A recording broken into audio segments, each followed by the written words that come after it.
जय हिंद दोस्तों। आज हम डिस्कस करने वाले हैं राजा ज्ञानचंद के बारे में कुछ इम्पोर्टेंट सोर्स। दोस्तों, पहले ये जान लेते हैं कि राजा ज्ञानचंद के बारे में कहाँ कहाँ से हमें सोर्स मिले हैं कि उन्होंने कुमाऊं में चंद डायनेस्टी के थ्रू शासन किया है। दोस्तों, अभी तक हम इन फ्रंट ऑफ कैमरा सारा टॉपिक पढ़ रहे थे, लेकिन आज हम डिस्कस करेंगे बैक कैमरा से, यानी कैमरा के पीछे से हम रिकॉर्ड करेंगे सारे वीडियोस और आप तक पहुंचाएंगे। तो दोस्तों, डिस्कस करते हैं राजा ज्ञानचंद के बारे में सोर्स। इससे पिछले टॉपिक में दोस्तों हम राजा ज्ञानचंद या गरुड़चंद के बारे में थोड़ा बहुत पढ़ चुके हैं और आज डिस्कस करते हैं राजा ज्ञानचंद के सोर्स कि कहाँ कहाँ से इनके बारे में जानकारी मिली है। क्या है पहला सोर्स है दोस्तों, इसमें रैगांव स्तंभ लेख, यानी जो कि 1367 ईस्वी का है, रैगांव अभिलेख। इसमें राजा ज्ञानचंद का वर्णन मिलता है। बात करते हैं दूसरा सोर्स, चामी गुरमुड़ा ताम्रपत्र, जो कि चंपावत का। बात करते हैं दोस्तों इसमें तीसरा सोर्स, जिसमें राजा ज्ञानचंद के बारे में थोड़ा बहुत जानकारी मिली है। गोलासा ताम्रपत्र 1418 ईस्वी का है और चंपावत जनपद में। किमवाड़ी एंड मादली ताम्रपत्र, जो कि दोनों चंपावत जनपद में है। इससे भी थोड़ी बहुत जानकारी मिली है राजा ज्ञानचंद के बारे में।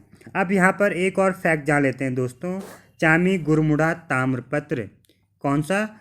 चामी गुरमुड़ा ताम्रपत्र, जो कि चंपावत जनपद का है। और इसमें कुछ इम्पोर्टेंट पॉइंट मिले हैं दोस्तों कि राजा ज्ञानचंद के पिता थे अभयचंद, और अभयचंद के वार्षिक श्राद्ध के उपरांत, यानी जब अभयचंद की मृत्यु हुई होगी उसके 1 वर्ष बाद राजा ज्ञानचंद द्वारा कुछ भूमि को दान किया गया। उसके जब वार्षिक श्राद्ध हो रहा होगा उस समय राजा ज्ञानचंद ने कुछ थोड़ा बहुत भूमि दान की है। ये उल्लेख मिलता है चामी गुरमुड़ा ताम्रपत्र चंपावत में। सेकेंड है, इस दान पत्र से राजा अभयचंद की मृत्यु 1378 ईस्वी में निश्चित होती है।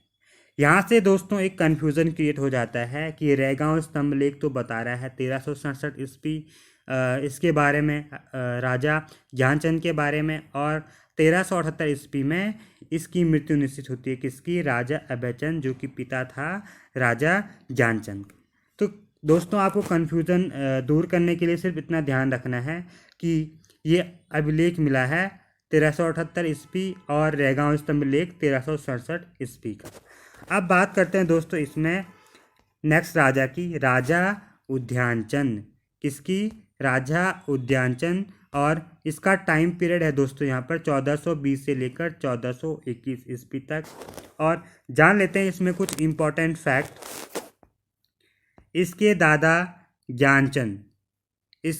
ज्ञानचंद ने नीलू कठायच को मरवाया था व उनके दोनों लड़कों की आंखें निकाल दी थी।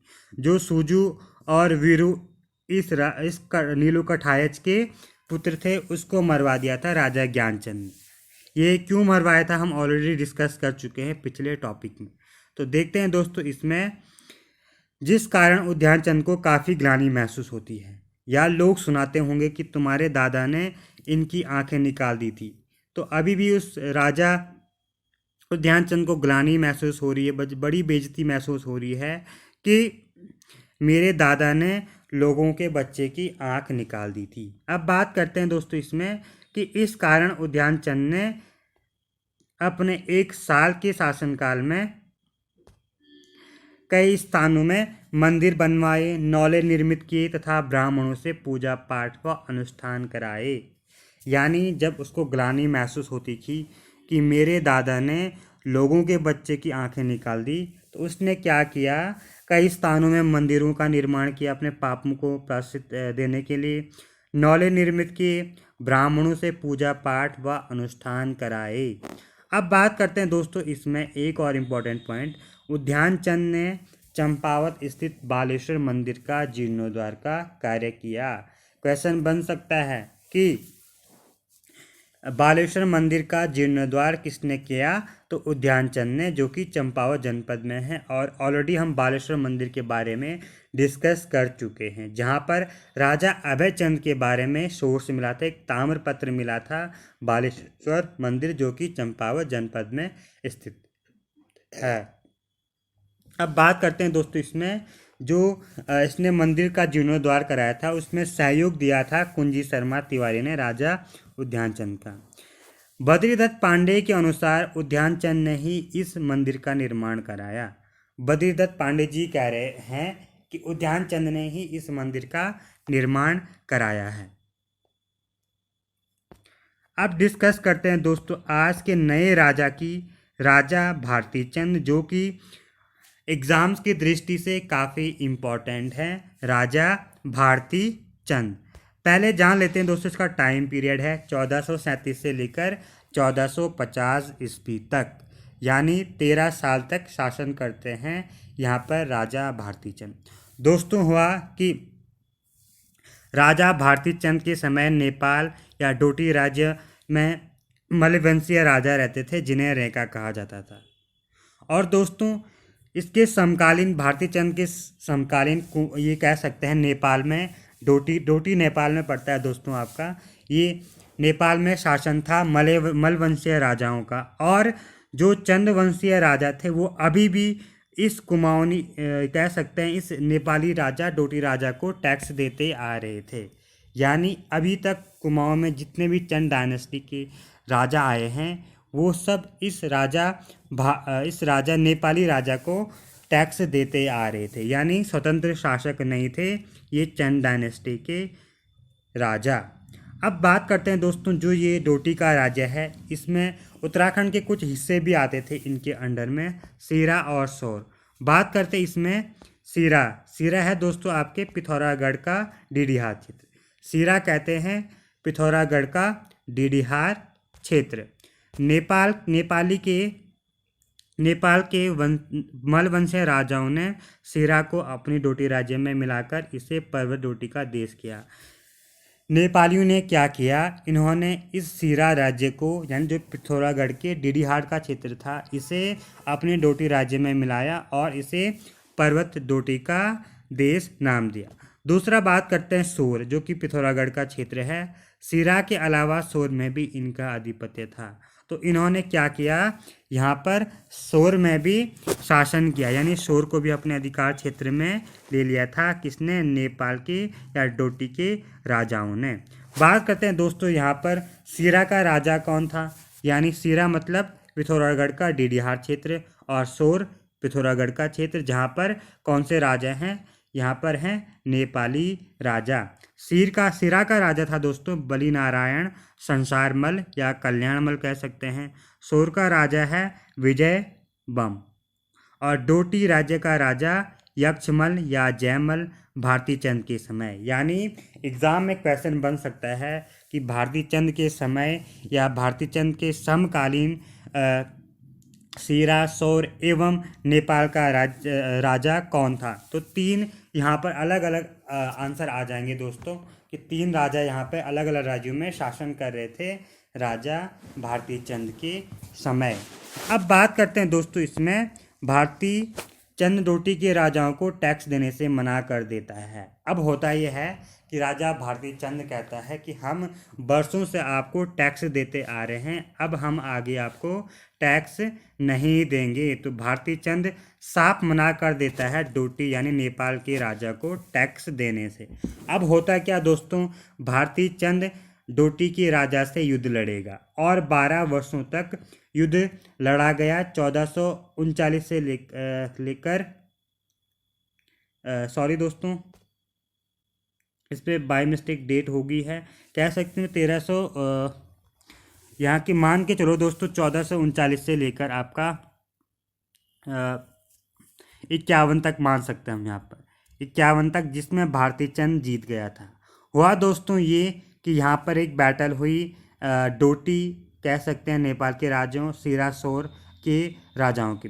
तो यहाँ पर दोस्तों भारती चंद ने डोटी के राज्य पर आक्रमण किया, क्योंकि अगर राजा भारती चंद इन सीरा और सोर पर आक्रमण करता तो शायद उसे पूरे सीरा और सोर नहीं मिलते। उसने क्या किया, एकदम से उसने डायरेक्ट आक्रमण कर दिया डोटी यानी नेपाल राज्य पर और हरा दिया इस राजा यक्षमल या जयमल को, और उसके बाद दोस्तों भारती चंद जीत गया। इस प्रकार भारती चंद चंद्रवंश का पहला स्वतंत्र शासक था, कह सकते हैं। इसके पश्चात भारती चंद चंद डायनेस्टी का पहला स्वतंत्र शासक था। अब बात करते हैं दोस्तों, इस युद्ध में भारती चंद के पुत्र रतन चंद ने कठेर के राजा की सहायता से एक और सेना बनाई और अपने पिता की मदद की। इसमें लिखा है दोस्तों, इस युद्ध में भारती चंद के पुत्र रतन चंद ने कठेर के राजा की सहायता से और एक सेना बनाई, अपने पिता की मदद की। इसने क्या किया, अपने पिता की मदद के लिए एक कठेर के राजा से सेना बनाई और फिर युद्ध लड़ा राजा यक्षमल के विरोध में, यानी अपने पिता का साथ दिया यहाँ पर भारती चंद के पुत्र रतन चंद ने। अब डिस्कस करते हैं दोस्तों, डोटी के राज्य की हार के साथ ही सोर सिरा के राज्य अब चंदों के अधीन हो गए हैं। यानी अब डोटी का राज्य यानी नेपाल का मेन राजा हार गया, तो सिरा एवं सोर दोनों अपने आप ही अपने चंद डायनेस्टी के अधीन हो गए हैं। नायक जाति की उत्पत्ति भारती चंद के समय हुई। दोस्तों उस टाइम पे ये हुआ कि जब भारती चंद की सेना ने लगातार 12 वर्षों तक आक्रमण किया डोटी राज्य पे, तो इन्होंने क्या किया, इन भारती चंद के सैनिकों ने 12 वर्षों में इन्होंने वहाँ की स्त्रियों से कुछ अवैध कह सकते हैं संबंध बनाए, जिससे जो उनसे उत्पन्न संतानें थी उनको नायक जाति के पुत्र माना जाता था या पुत्री माना जाता था। यानी उनसे जो उत्पन्न बच्चे पैदा हुए उन्हें नायक जाति माना गया। तो यहाँ पर भारती चंद के समय नायक जाति की उत्पत्ति हुई है। अब डिस्कस करते हैं दोस्तों, इसमें नेक्स्ट टॉपिक जो है आपका महत्वपूर्ण तथ्य है। कुछ इम्पॉर्टेंट तथ्यों की बात करते हैं कि पहला फैक्ट है दोस्तों, इसमें ये आपको डायरेक्टली फैक्ट के थ्रू याद रखने हैं कि हुडैती ताम्रपत्र में भारती चंद द्वारा एक गांव दान देने का वर्णन है। हुडैती ताम्रपत्र जो कि 1451 ईस्वी का है, इसमें वर्णन किया गया है कि भारती चंद एक गांव दान देता है। दूसरा, सिरा में भारती चंद ने डुंगरा बसेड़ा को अपना सामंत नियुक्त किया। सिरा में भारती चंद ने डुंगरा बसेड़ा को अपना सामंत नियुक्त किया। तीसरा पॉइंट है, राजा भारती चंद के समय एक ताम्रपत्र श्री रामकंठ कुलेठा के नाम का है, जिसमें कुछ जमीन इनको दी गई। तो ये भी काफ़ी इंपॉर्टेंट पॉइंट है दोस्तों एग्जाम की दृष्टि से। बात करते हैं इसमें नेक्स्ट पॉइंट की, कुमाऊं की प्रसिद्ध वीरांगना भागा धोन्यान के साथ भारती चंद के द्वंद्व युद्ध का भी पवाडू में वर्णन मिलता है। कुमाऊं की प्रसिद्ध वीरांगना भागा धोन्यान के साथ भारती चंद के द्वंद्व युद्ध का भी पवाडू में वर्णन मिलता है। इसके बाद डिस्कस करते हैं दोस्तों, सिरा से मल्लों का प्राचीनतम ताम्रपत्र 1353 ईस्वी का व सौर के बमों का 1337 ईस्वी का प्राप्त हुआ। सिरा से, जो कि आपका डेडीहाट का क्षेत्र है, वहाँ से जो मल्ल वंशीय राजा थे उनका प्राचीनतम ताम्रपत्र 1353 ईस्वी का प्राप्त हुआ और सौर के बमों का 1337 ईस्वी का ताम्रपत्र प्राप्त हुआ है। अब देखते हैं दोस्तों इसमें महत्वपूर्ण ताम्रपत्र कि कौन कौन से इम्पोर्टेंट ताम्रपत्र हैं इसमें इन राजाओं से रिलेटेड। पहला है 1447 ईस्वी का कोटमारा सुई बिसुंग या चंपावत, हम जो पढ़ चुके हैं सुई का किला।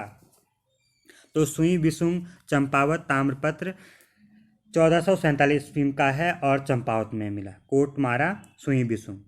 इस ताम्रपत्र द्वारा भारती चंद में जोग मेहरा को मरणोपरांत रौत में भूमिदान की है।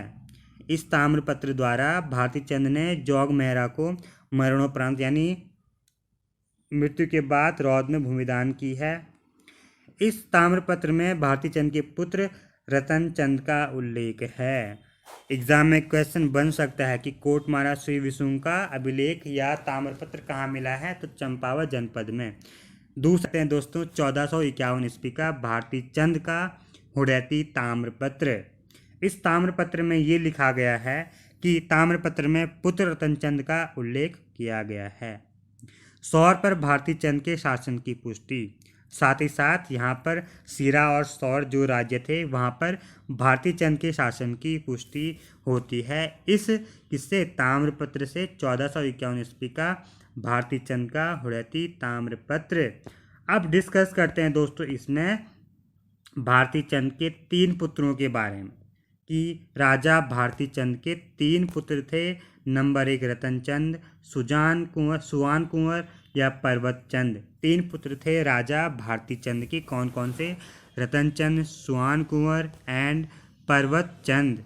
अब डिस्कस करते हैं सबसे पहले राजा रतन चंद के बारे में, जिसका टाइम पीरियड है दोस्तों यहाँ पर 1450 से लेकर 1488 ईस्वी तक, यानी 38 साल तक शासन करता है राजा रतनचंद कुमाऊं में चंद डायनेस्टी के थ्रू। तो रतनचंद की बात करते हैं आज यहाँ पर। रतनचंद के बारे में कहाँ से वर्णन मिलता है। रतनचंद की योग्यता से प्रभावित होकर भारती चंद ने चौगरखा परगना रतनचंद को रौत में दिया था और 1450 ईस्वी में अपने जीवित रहते ही गद्दी त्याग कर रतनचंद को राज्य सौंप दिया था। क्या लिखा इसमें? रतनचंद की योग्यता से प्रभावित होकर भारती चंद ने चौगरखा परगना रतनचंद को रौत में दिया था। क्यों प्रभावित हुआ था? क्योंकि रतनचंद ने अपने पिता भारती चंद का साथ दिया था जब डोटी के राज्य या डोटी की राजा यक्षमल या जयमल से राजा भारती चंद युद्ध लड़ रहा था। तो राजा रतनचंद ने भी कटैच के राजा से मदद लेकर इस राजा भारती चंद की सहायता की थी। इसीलिए इसे प्रभावित होकर भारती चंद ने चौगरखा परगना रतनचंद को रौत में दिया था और 1450 में अपने जीवित रहते ही गद्दी त्याग कर रतनचंद को राज्य सौंप दिया था। इतना विश्वास है दोस्तों इसको अपने पुत्र पर कि मेरा पुत्र अब राज्य को संभाल लेगा। अब दोस्तों अलग अलग इतिहासकार यहाँ पर क्या कह रहे हैं कि एटकिंसन और बद्रीदत्त पांडे के अनुसार भारती चंद ने 1450 ईस्वी में ही रतनचंद को शासन सौंप दिया था। कौन कह रहे हैं? सही भी कह रहे हैं दोस्तों, एटकिंसन और बद्रीदत्त पांडे। भारती चंद ने 1450 ईस्वी में ही रतनचंद को शासन सौंप दिया था, किंतु भारती चंद के 1451 के हुड़ैती ताम्रपत्र में रतनचंद कुंवर के रूप में उल्लेखित है। तो डाउट तो आते ही हैं दोस्तों इसमें, लेकिन आपको ये याद रखना है कि कौन कौन से इतिहासकार ने क्या क्या बताया है इसमें। तीसरा है 1452 ईस्वी में जागेश्वर मंदिर में पूजा अर्चना की व वहाँ एक धर्मशाला बनाई। राजा किसने? रतनचंद ने 1452 ईस्वी में जागेश्वर मंदिर में पूजा अर्चना की व वहाँ एक धर्मशाला बनाई। अब डिस्कस करते हैं दोस्तों राजा डोटी के राजा से पुनः युद्ध, यानी एक बार तो डोटी के राज्य 12 वर्ष से युद्ध हार गए हैं इन राजा भारती चंद या कह सकते हैं रतनचंद से। उसके बाद डोटी के राजा फिर से बार बार परेशान करते रहेंगे किनको? कुमाऊं के राजाओं या चंद डायनेस्टी के राजाओं। तो बात करते हैं दोस्तों इसमें कि डोटी का राजा नागमल फिर से विद्रोह करेगा। जयमल तो मर गया, अब दोस्तों अब आ गया है नागमल। तो नागमल फिर से विद्रोह उत्पन्न करेगा कुमाऊं पर, लेकिन रतनचंद इस विद्रोह को दबा लेता है। क्या करता है दोस्तों? रतनचंद भी काफ़ी पावरफुल शासक है, उसने अपने पिता का साथ भी दिया था पिछले युद्ध में। अब देखिए दोस्तों यहाँ पर रतनचंद हैं आपके कुमाऊं में। कहाँ पर? कुमाऊं में, चंपावत में खासकर। और नागमल है यहाँ पर डोटी के राज्य। क्या करता है रतनचंद? जब बार बार परेशान कर देता है ये नागमल, तो रतनचंद डायरेक्ट आक्रमण करता है कहाँ पर? डोटी के राज्य पर, और हरा देता है इस नागमल राजा को, और यहीं पर इस नागमल की मृत्यु हो जाती। एग्जाम में क्वेश्चन बन सकता है कि रतनचंद ने किस डोटी के राज्य को हराया था? तो किसको? नागमल को, जो कि बार बार विद्रोह उत्पन्न कर रहा था कुमाऊं में चंद डायनेस्टी के। अब डिस्कस करते हैं दोस्तों इसमें नेक्स्ट टॉपिक की अन्य महत्वपूर्ण तथ्य। कुछ इंपॉर्टेंट फैक्ट मैं लेकर आया हूँ आप लोगों के लिए। आपको दोस्तों ये कहानी के अनुसार नहीं है, ये आपको डायरेक्ट याद करने होंगे कि ऐसा माना जाता है कि चंदू में पहला भूमि बंदोबस्त रतनचंद ने करवाया। इतिहासकार मानते हैं कि चंदू में पहला भूमि बंदोबस्त रतनचंद ने करवाया। डोटी विजय से उत्साहित होकर रतनचंद ने जुमला, बजांग तथा थल के राजा को भी हराया, यानी इसने डोटी से विजय पाकर जुमला, बजांग एवं थल के राजा को भी हराया। और जुमला का राजा कौन था? जगन्नाथ भट्ट। बजांग का खड़कू सिंह महर। थल का राजा सूर सिंह महर। और इन तीनों राजाओं ने प्रतिवर्ष रतनचंद को टैक्स देना मंजूर किया और टैक्स में मृग की नाभि, कस्तूरी घोड़ा, बाज ईटीसी देना मंजूर किया। यानी मृग की नाभि, कस्तूरी मृग की नाभि, घोड़ा और बाज दान देना या टैक्स देने के लिए मजबूर किया है इन तीन राजाओं।